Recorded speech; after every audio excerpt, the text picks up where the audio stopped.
In a recent video, I discussed G2A and how they scam people whenever you're using the website. I still stand by that statement. I don't trust G2A, but I did have quite a few people in the comments section discussing other websites like Kinguin, saying that, not all Keysites are a scam. While that's fact, not every game you get on those websites is a scam, I did want to touch on a couple things that these websites do in order to get these games, because I really don't feel like this is public light. And I saw a video explaining quite a bit more onto these websites not long after I uploaded my video, which gave me a little bit more insight on these other websites, which I'm very thankful for. So I figured I'd put together a video here today, mainly talking about websites like Kinguin, websites that was mentioned in my recent video saying, I trust Kinguin, use Kinguin instead, or G2A is not a scam, it's just like Kinguin. Understandable. They are selling keys, lower price. Let's find out why. And before we get started, I'm not sponsored, I have no advertisements, but I do want to ask you to just like the video, hit the sub button down below, and comment what you think at the very end. Don't comment yet, you haven't seen the whole video. Comment at the end. I appreciate you watching. Back to the video. If we go to the account catstudio, it's a smaller creator with 4.8k. It's an indie developer. They're working on a game called Disharmony. I don't know much about the game. However, I watched this video. It's very interesting, and it gives you a nice breakdown of what happens. So, long story short, this individual was taking a look on Kinguin and had noticed their game was on sale before it even released. Now, I scratched my head thinking, how can you sell a game before it's released? But let me tell you how. So when you publish a game on Steam, or when you're publishing a game on Steam, you're given keys for this game. Release Steam keys to work with people on feedback from it. Typically what happens is developers will give these keys to people that are reaching out that want to beta test the game, or they'll reach out to people to have them beta test the game for them. And that's exactly what happened here. The creator of the game was reached out to by a couple different companies to try the game. They typically send them emails with this kind of content included. If you have the opportunity to send me some press keys for this purpose, discussing that they want to try the game out.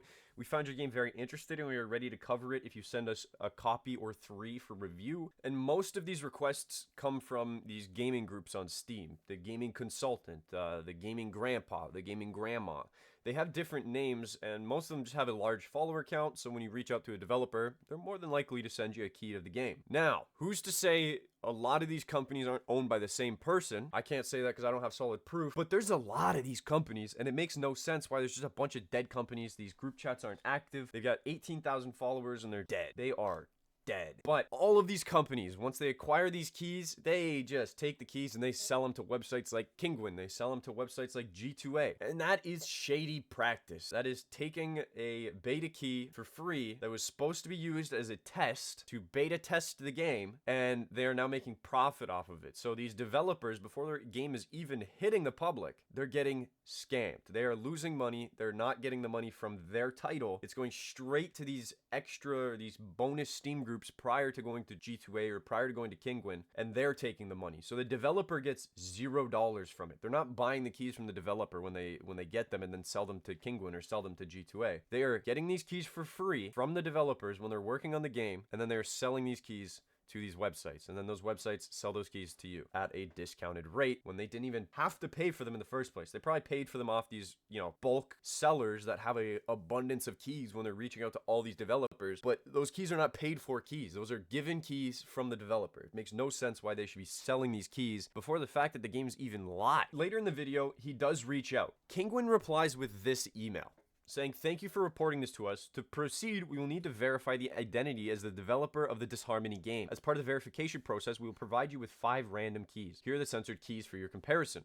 They provide 5 keys, which all he has to do is go through the keys that he had given out, match these numbers up, and then give them the last 5 digits.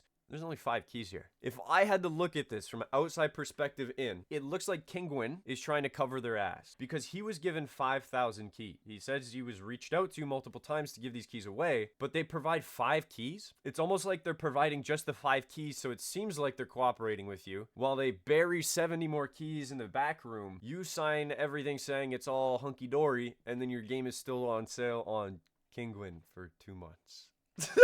It's not ethical, man. It's not ethical. These are the kind of shady practices that all of these websites do. It's impossible. It's impossible to just have a game on discount legitimately. Maybe a couple games, through like sales and stuff, they got keys. But typically when you buy a game, if like you can get the key to give to somebody if you're buying it as a gift, but 9 times out of 10, it's either illegitimate gains from these keys. They did not get them legitimately. They got them unethically, or we're boiling into even deeper territory of like stolen credit cards. That's a huge issue that used to be rampant on G2A that most people just ignored in the comment section of the video. I can fully understand if there was a website that was like legitimate and didn't have shady practices behind it, but there isn't. Not in this sense. These websites are all scummy. They're taking money. They're scamming developers. I realize I said G2A is a scam in general. They are a scam to an extent of the developer. They're preventing the developer from getting the proper funding at the very start. If you want these keys, go pay the developer. They'll probably sell it to you for less, not whatever these extra resellers are selling them for. It's disgusting to see how much they're taking from the developers prior to these games even going live, and they're already profiting off of it. He had bought the game and everything worked. It said at the end, it said it was one of the Steam keys. That's how he found all of this out. He traced it all back, and he did send proper documentation to the companies, but again, this is all that they came up with is 5 keys that they only have. They only have 5 keys. That's it. They don't have anything else. And I highly recommend checking this video out. Like I said, I'm going to put a link in the description to this video so that you guys can see what's going on and get a little bit more of an in-depth dive, because I haven't touched everything, nearly close to everything in the video. I just wanted to discuss this because I saw a lot of people in the comments telling me like, oh, this guy doesn't understand Keysites. Use Kinguin. Use Kinguin. I will use a website that doesn't scam developers. I'm going to be real. I buy my games off Steam because it supports the person that makes the game, especially indie developed games. AAA games, I don't buy a lot of them anymore because they're dog shit. I made a video about how awful they are and how garbage they can be. You have games like Skull and Bones, 10 years in development, and it's dog shit. We got to open our eyes, especially when you're using websites like this, and people wonder why indie developers get so disheartened when it comes to this kind of stuff, and this is exactly why. Stay off Kinguin, fuck G2A. If you somehow have something to argue about after this video, drop in the comments. I'll use it for fuel in the next one, but I appreciate you guys watching. Thank you for taking the time out of your day to hang out here and watch me ramble about these garbage key websites. I'll see you guys in the next video. Peace.